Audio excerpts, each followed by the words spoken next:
the beginning, there was darkness, and then bang, giving birth to an endless expanding existence of time, space, and matter. Every day, new discoveries are unlocking the mysterious, the mind-blowing, the deadly secrets of a place we call the universe. Could our sun have an evil companion?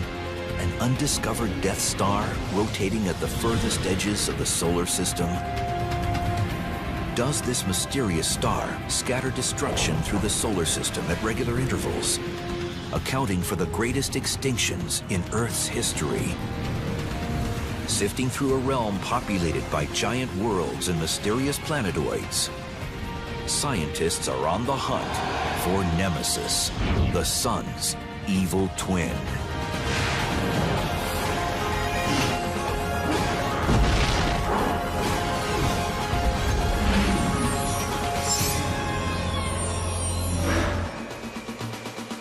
Of the billions of stars twinkling overhead, one may be a scourge to life on Earth, an evil twin to the sun named Nemesis.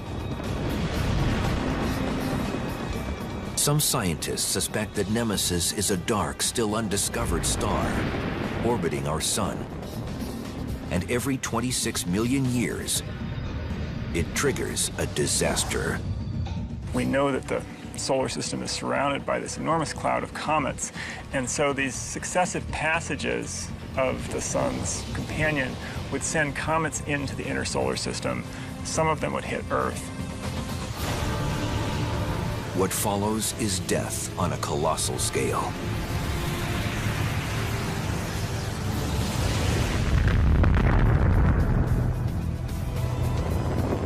It is now widely accepted that a rock from space caused the end of the age of dinosaurs 65 million years ago. So we now are pretty convinced that the reason that a huge fraction of life on the Earth went extinct 65 million years ago was because a comet slammed into the Earth.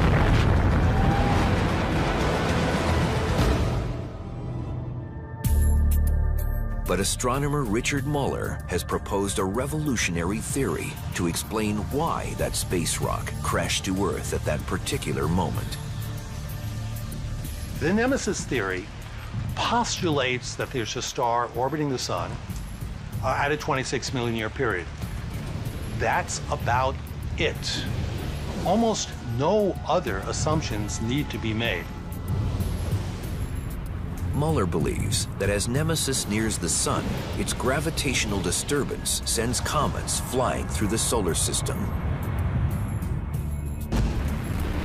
The resulting impacts have been the source of many major extinction events in Earth's history. Muller explains how the theory came about. Two paleontologists, when looking at patterns of extinctions, came across something that seemed utterly insane. They said that similar extinctions were taking place every 26 million years on a regular schedule. The discovery of a 26 million year pattern of extinctions seemed impossible to explain by any process native to the Earth itself. This is the sort of thing you dream about in science. It means there's something we don't understand. It means there's a discovery waiting. So I set about trying to figure out what that was. Muller made an astonishing proposal. The only logical cause of these periodic extinctions is a cosmic stalker that orbits our sun every 26 million years, disturbing the comets on each approach. In short, a Death Star companion to our sun. If this star is discovered, it is so important. It was a major player in the evolution of life on Earth. Without this, perhaps the dinosaurs would still be here. If Muller is right, humanity itself could owe its existence to the Nemesis Death Star. After all, each mass extinction wiped out vast numbers of species, but each also cleared the way for new species to arise, including, ultimately, humans. We can witness the way Nemesis would have altered evolution on Earth by looking at a controlled burn on the Santa Rosa Plateau in California. So every now and again, some cataclysmic event happens that wipes out a huge number of species here on Earth. And this is just like happens with these controlled burns, where the burn wipes out a number of species, which then makes room for new things to take hold. So, I'm seeing a fire raging behind us. What's going on there? Why do you light fire? We're out here setting this fire to clear part of this vegetation away to get rid of the non-native species of plants that are growing here so the native can grow back.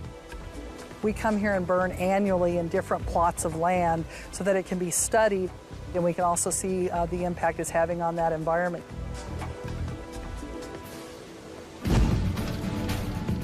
A prescribed fire mimics the kinds of mass extinctions that Nemesis may have caused. Many species are swept away, but the destruction leaves room for the survivors to flourish and evolve. Just as mammals survived and thrived after the fiery death of the dinosaurs, setting the stage for human evolution. These prescribed fires return to Santa Rosa every year and imitate the driving motivation behind the creation of the Nemesis hypothesis, that extinctions occur over and over. There are really only two viable explanations for the regularity of the extinctions. One of them is the Nemesis theory. The other is that by the throw of the dice, they just accidentally happen to line up every 26 million years. But how exactly would Nemesis trigger extinctions with the regularity of a prescribed burn? The possible answer lies in a region of the solar system known as the Oort cloud.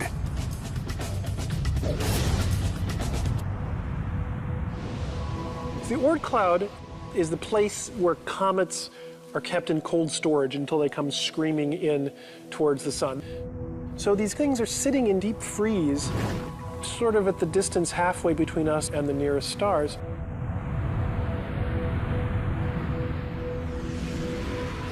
The vast majority of Oort cloud comets orbit at the safe distance of up to 1 light-year from the sun.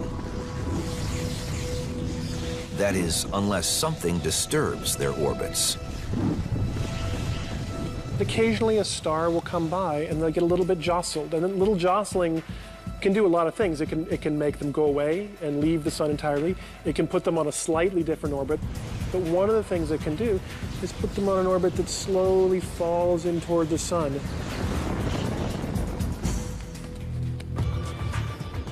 By following the motions of a juggler, astronomer Greg Laughlin can help visualize why cometary orbits are so vulnerable to the effects of a passing star like Nemesis. Hey, Greg. So this is Josh Horton, and we've enlisted Josh to kind of help us understand how the Oort cloud really works. How many balls are you actually able to keep up in the air at one time? That was 7. I can do a little bit of 8 and 9, but 7 is what I practice the most. The arc of something that a juggler is tossing up is very much like the arc that a comet makes on its eccentric orbit, especially because it's going slow near the top and it's going very quickly near the bottom.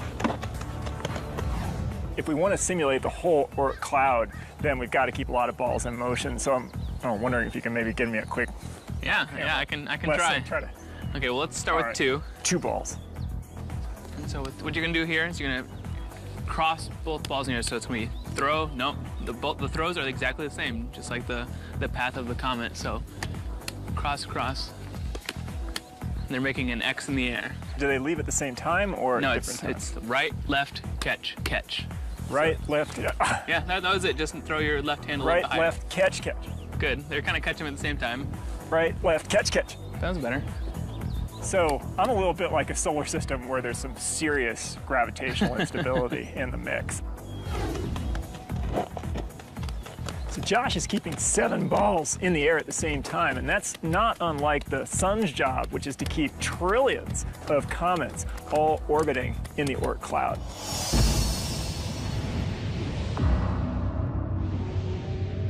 But according to the Nemesis hypothesis, the sun's delicate juggling act is disrupted by its evil stellar twin every 26 million years. And like something out of a horror movie, this evil twin could be nearly invisible.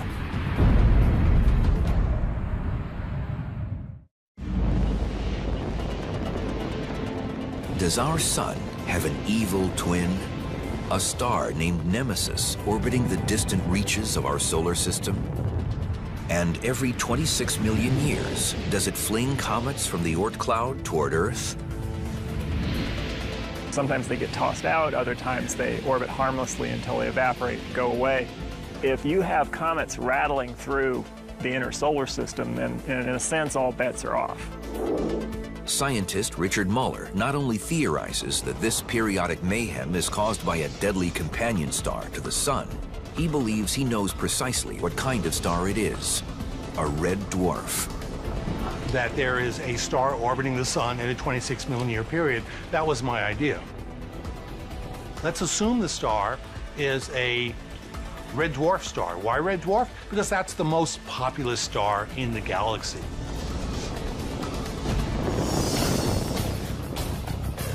A red dwarf is a tiny star that weighs in with a mass less than 1/10 of our sun. But as astronomer Greg Laughlin demonstrates, it can have the effect of a 9-pound bowling ball tossed into the arms of a juggler playing with fire. All by itself, the Oort cloud is a pretty boring place, and so we're going to have to up the ante a little bit. So these are going to represent the comets in the Oort cloud. You ready? I think I'm going to step back a little bit.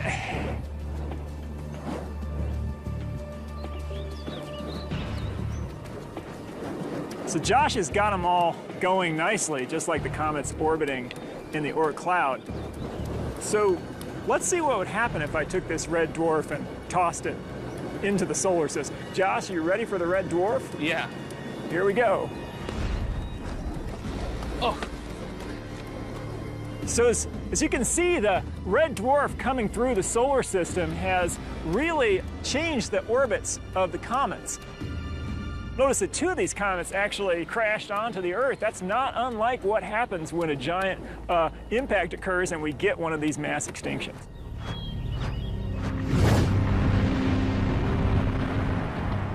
For many people, the idea that Earth has been the victim of a series of impacts caused by an orbiting Death Star seems unlikely. After all, when we look at the sky, we only see one sun. But in fact, the majority of stars come in pairs. Probably something like 60–70% of stars may indeed be binary or have even higher numbers of stars in the system.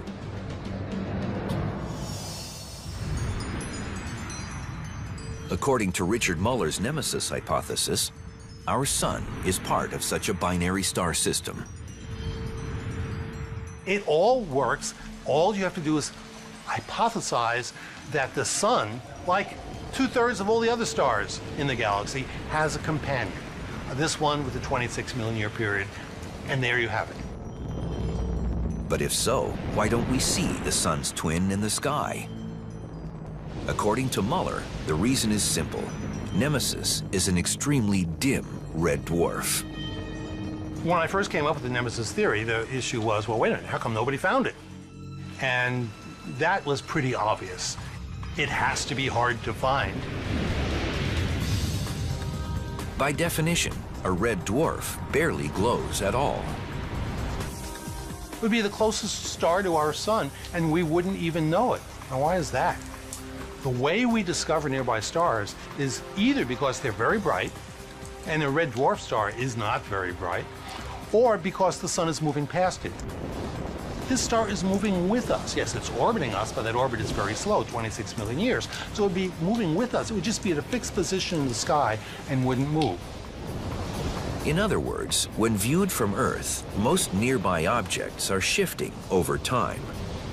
But Nemesis is sitting still. So, as the search for Nemesis enters high gear, one key question is where to look. Luckily, scientists understand how binary stars orbit each other, and they can apply this knowledge to the search for Nemesis. If both the Sun and Nemesis were of equal mass, they would orbit each other in a vast but equal circle, and the search for Nemesis would be relatively easy. But binary stars are rarely equally sized. 10 or 20% of binary stars have two components where the stars are really on an equal footing. And then there are also a large number of stars where one star is considerably more massive than the other. When binary stars are of different sizes, the smaller star, in this case Nemesis, swings in a wide orbit around its larger companion, in this case the Sun, which barely seems to orbit at all. Why does the smaller one move in a much wider circle? The answer has to do with a concept called the center of mass.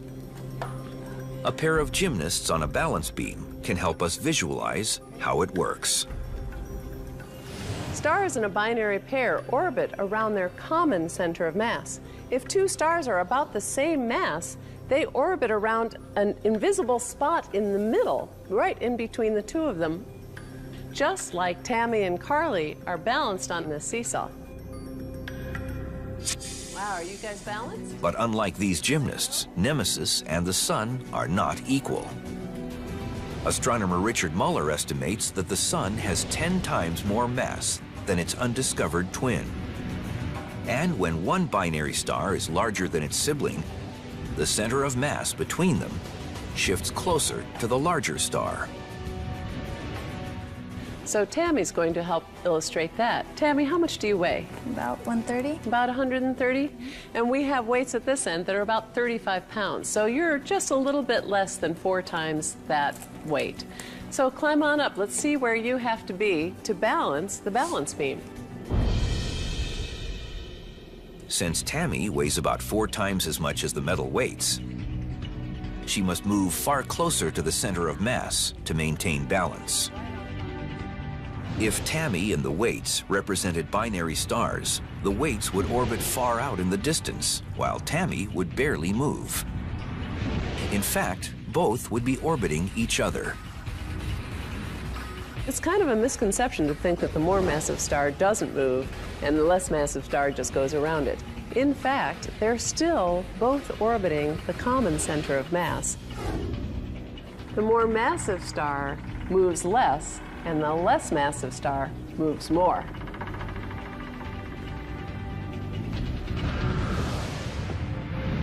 This insight is key to calculating where Nemesis might lie in relation to the Sun. We know it's a 26 million year period. That tells us how far out it is. It has a radius of about a little over a light year. So we know the orbital size.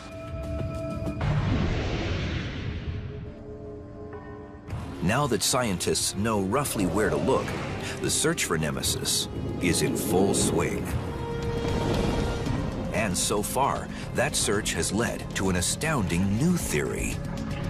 Not only might the Sun have an undiscovered twin, the solar system may be harboring a massive undiscovered planet.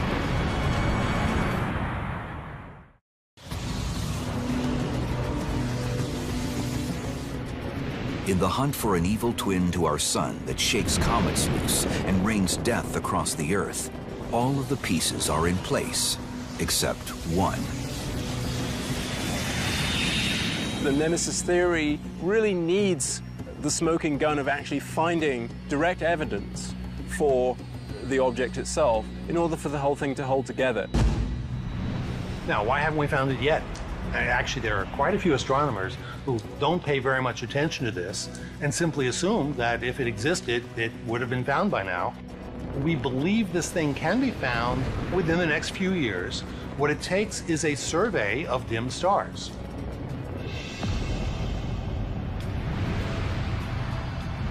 Enter WISE, the orbiting wide-field infrared survey explorer. a powerful new tool that just might crack the Nemesis mystery. The reason that WISE is going to be so good is because it operates in the infrared. It sees heat, basically. By measuring heat instead of light, infrared scanners can make warm but dark objects easy to spot. The nice thing about looking in the infrared at the heat of it is you don't care how far away you are from the sun. Jupiter provides an example. The temperature on the surface of Jupiter measures 230 degrees below 0 Fahrenheit. But that's blazing hot when contrasted with the 450 degree below zero temperature of space. So even in the absence of sunlight, a distant Jupiter-like planet would glow brightly in the infrared.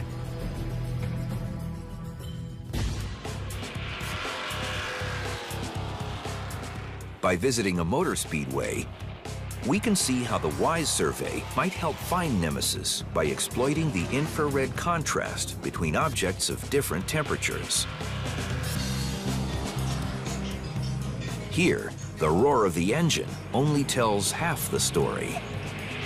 I came out here today to the Drive Tech Racing School to be in a race car that would go zooming around this track a bunch of times. And the idea was to film the car with an infrared camera and show us things that are hot, hotter than the outside surroundings, and glowing at infrared wavelengths.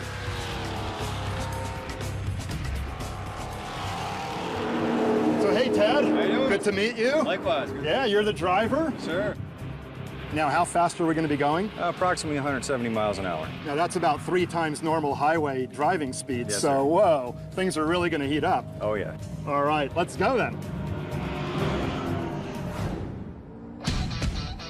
Blair Dupree of Drive Tech helped me get into the car. This is a nice thick helmet, huh? And it's not so easy because there's no doors, okay? You have to kind of climb in through a window. Bring your left foot up in there. Okay. Bring your right foot on up. I feel like I'm breaking into a car. And then kind of slither your way in.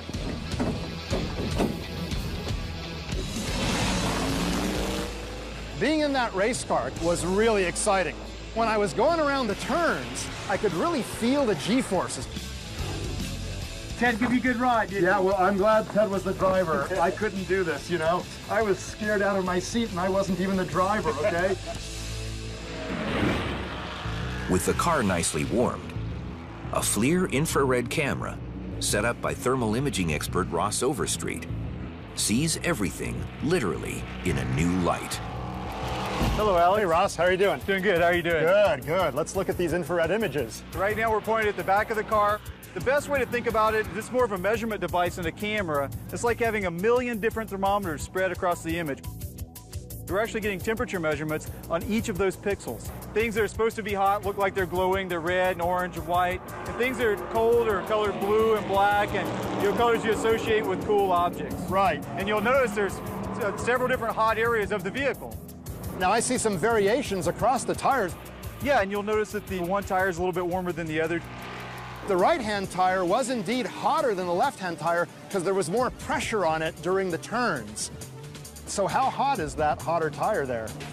We made a measurement earlier of about 190 degrees Fahrenheit, almost the temperature of boiling water on the tires.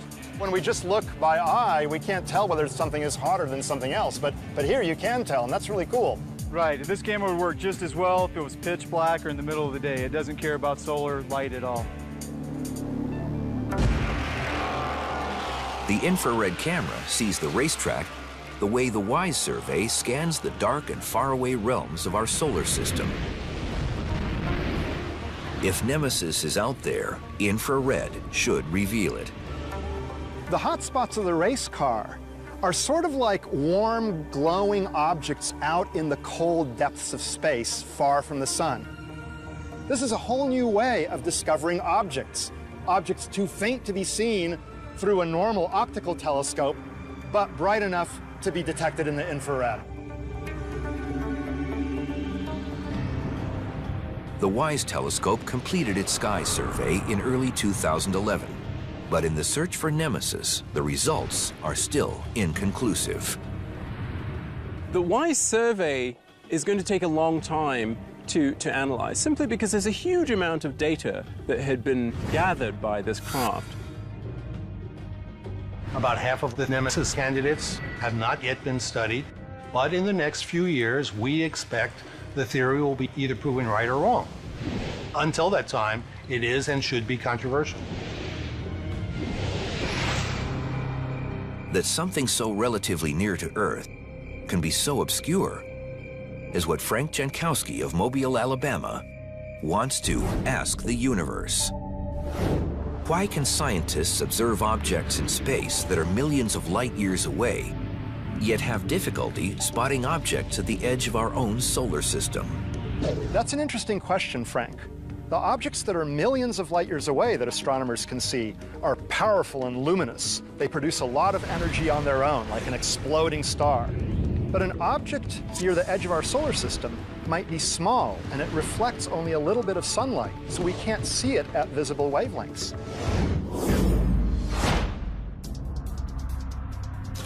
But as scientists analyze the data for signs of Nemesis, they have made a disturbing discovery. Although calculations indicate that Nemesis isn't due back for millions of years, something appears to be shaking up the comets in the Oort cloud right now. Could Nemesis already be upon us?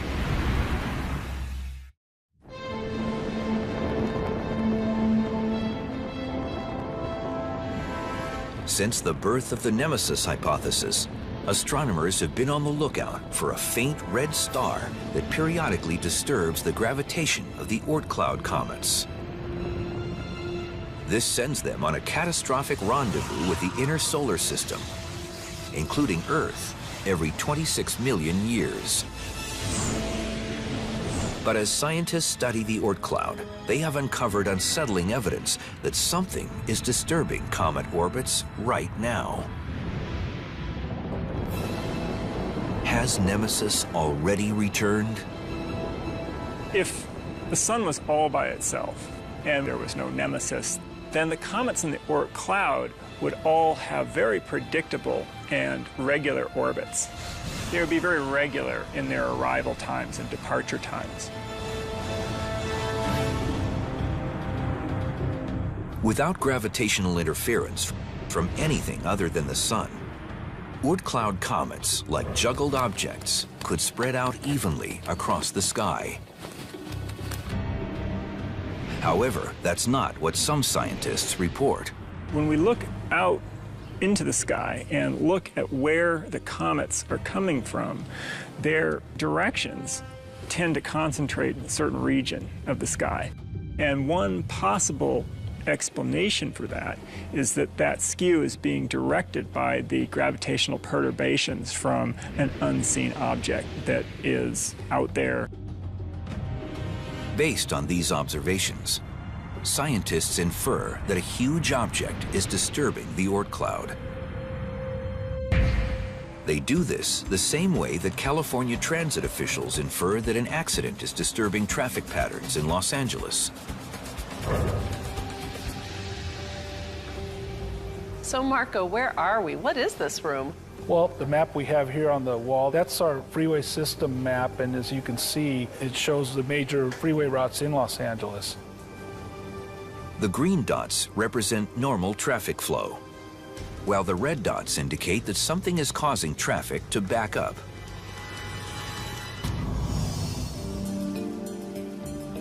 So the speed here is just one indicator that something's going on, but to really know what's going on, you either have to have a camera or a report from somebody who's actually there and able to tell you what it is. That's correct. Astronomers have this problem all the time. They're trying to understand what they can't actually see. In astronomy, we frequently infer the existence of something not because we can actually see it, but because we can see the influence it has on the objects around it.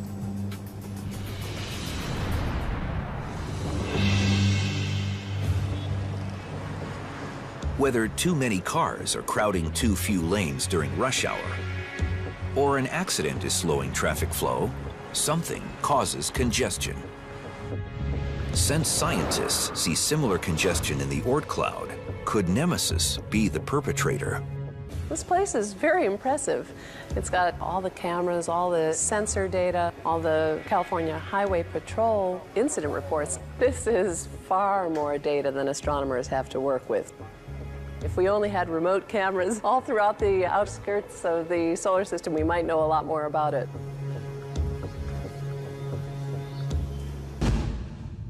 Even without remote cameras, scientists have proposed a remarkable theory to explain the congestion in the Oort cloud. According to this theory, the culprit disturbing the Oort cloud isn't Nemesis. Instead, it's something equally astounding. A giant, undiscovered planet 4 times the mass of Jupiter. In short, the largest planet in the solar system. Scientists have proposed naming it Tyche. In a nutshell, Tyche is Nemesis light. Nemesis, in the original hypothesis, was literally a red dwarf star, something that was 100 times more massive than Jupiter. Unlike Nemesis, Tyche would not glow like a star. Instead, it would look like a strange version of Jupiter. If you put on night vision goggles, then it would be quite a bit more impressive sight. You would see breaks in the clouds, and there would be lightning. You would see the clouds light up from the lightning down beneath the cloud tops.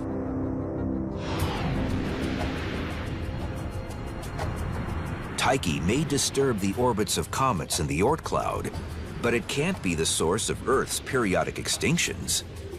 First, its proposed position puts it on a 1 million-year orbit, not 26 million like Nemesis. Second, it's too small. Tyche doesn't really have the gravitational mojo to dislodge comets, send them crashing in these periodic extinctions, really rearrange the Oort cloud. And so its effects would be visible only in these small skews and not in the form of huge pulses of comets coming out of seemingly nowhere. Just as with Nemesis, NASA's WISE survey should be able to detect Tyche if it exists. While it's surprising that our solar system might harbor a giant undiscovered planet, it doesn't support or refute the idea that it also harbors the undiscovered star Nemesis. But a recent finding in the outer solar system may shed more light on whether Nemesis really exists and the kind of threat it may pose to life on Earth. In 2003, astronomer Mike Brown made an historic discovery when he found something floating around the night sky he couldn't explain. I remember the day that I discovered Sedna, looking at it on my computer screen, looking at these pictures. My first reaction was, that can't be real. It's too far away. Nothing like that exists in the solar system. What he stumbled upon turned out to be a planetoid just smaller than our moon, now named Sedna. But Sedna presents a scientific quandary. At its nearest point, Sedna lies about 3 times farther away from the Sun than Pluto, in a region where astronomers never expected to find planetary bodies. It's the coldest, most distant place that we know in the whole solar system. If you were sitting on the surface of Sedna, you could take a straight pin and hold it out at arm's length, and with the head of that pin, you could cover up the Sun. In addition to being in an unexpectedly distant region, Sedna also takes a wildly elliptical orbit through the solar system. The mystery is, there's nothing anywhere near Sedna that could account for an orbit that distant and that extreme. The place where it is now, nothing ever affects it. It doesn't come close to any planets. There are no stars that ever come close to it. So what forced Sedna into its unique orbit? And in theory, could the Death Star Nemesis have played a role? For Brown, the bounce of a trampoline offers a way to understand how Sedna ended up in an orbit that remains a head-scratcher for astronomers. I have behind me a measuring stick that gives how high I'm going to bounce in 2-foot intervals you see here. And what that bounce is supposed to represent is how far away from the sun I am in my orbit. In a normal planetary orbit, in a circular planetary orbit, the planet circles around the sun, always staying the same distance from the sun. And that's sort of like me staying on a trampoline, always the same distance from the floor. Other sorts of orbits can be, instead of going in a circular orbit, you can go in an elliptical orbit around the sun. You move away from the sun, you come back towards the sun, and so you'll be moving further away, getting closer, and that would be starting to jump up and down on the trampoline. Like gravity keeping us in orbit, when we reach the apex on the trampoline, gravity will pull us back down. So as long as nothing happens to me, I stay in this orbit forever, jumping up and down, always to the same height. But something unusual afflicted Sedna. It brushed up against a mysterious force that shoved it into a region where no planetary body should exist. Some suspect that force was Nemesis. And if the sun's evil twin is out there, scientists can tell exactly when we'll see the terrifying signs of its return.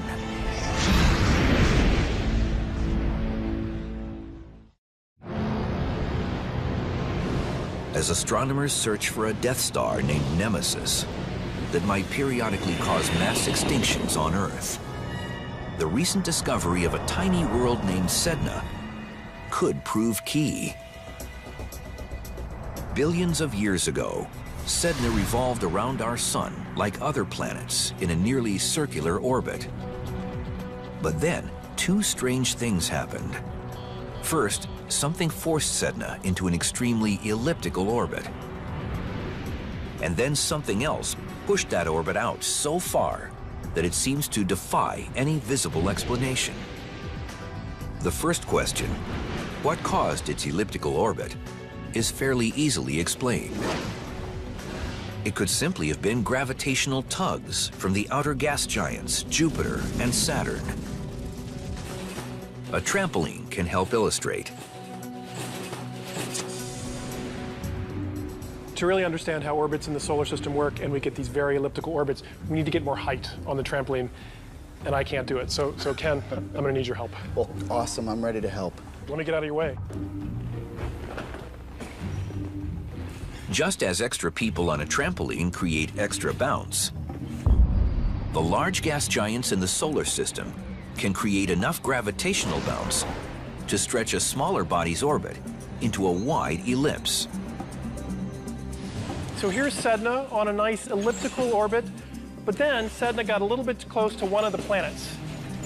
As soon as it does that, the extra gravity of the planet gives it a little boost into an even more elliptical orbit, but then it gets close to another planet, let's say Jupiter. Here comes Jupiter. It bounces even higher. With enough bouncing from Jupiter, we could bounce Sedna all the way out of the solar system.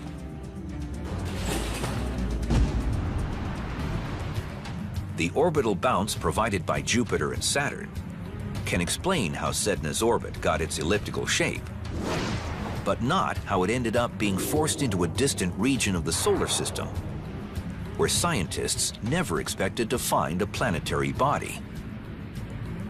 Sedna was on an elliptical orbit, getting further and further and further, and then something happened to it when it was out here. Some other gravitational force pushed it off into a different orbit, and so it didn't come back to the same place it was before.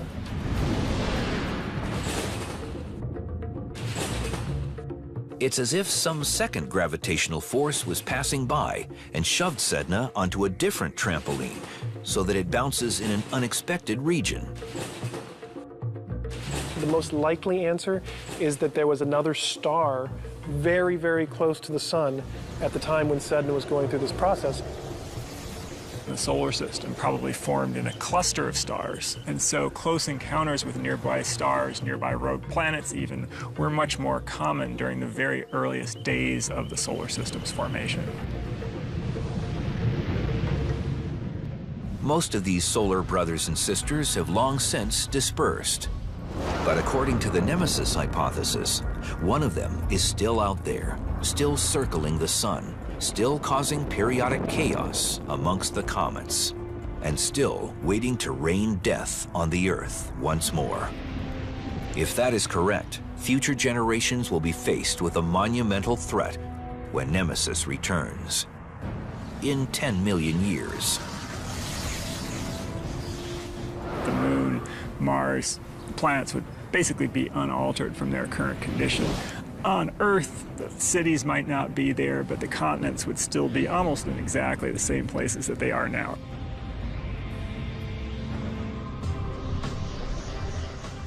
But according to the Nemesis hypothesis, a major change is underway 1 light year from the sun. A dark reddish star has entered the Oort cloud. Nemesis has returned. If humans still exist on Earth, they'll face a slow building but imminent cosmic threat. The Oort cloud contains perhaps 10 trillion comets, maybe even more. But remember, it's really big, so if you were in the Oort cloud, it's not like you would be pelted by comets all the time. The spaces between them would be pretty big.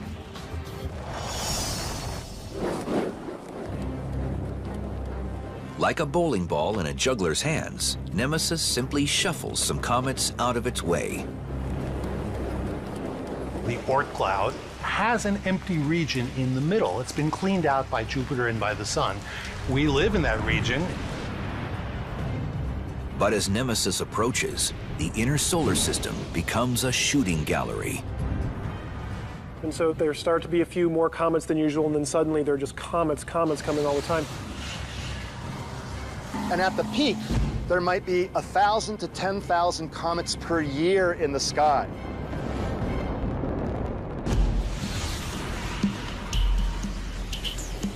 According to the projections, Earth would be in the crosshairs of this comet storm for 1 million years. Over a period of 1 million years, there would be visits by about 1 billion comets. Well, actually, you do the calculation, it turns out one of them will hit the Earth, 1 or 2. It would be difficult to predict exactly when the impact would happen, but there would be this phase, this sort of danger zone in which the chances for a catastrophic impact with something of a comet size would be much, much higher than they are now.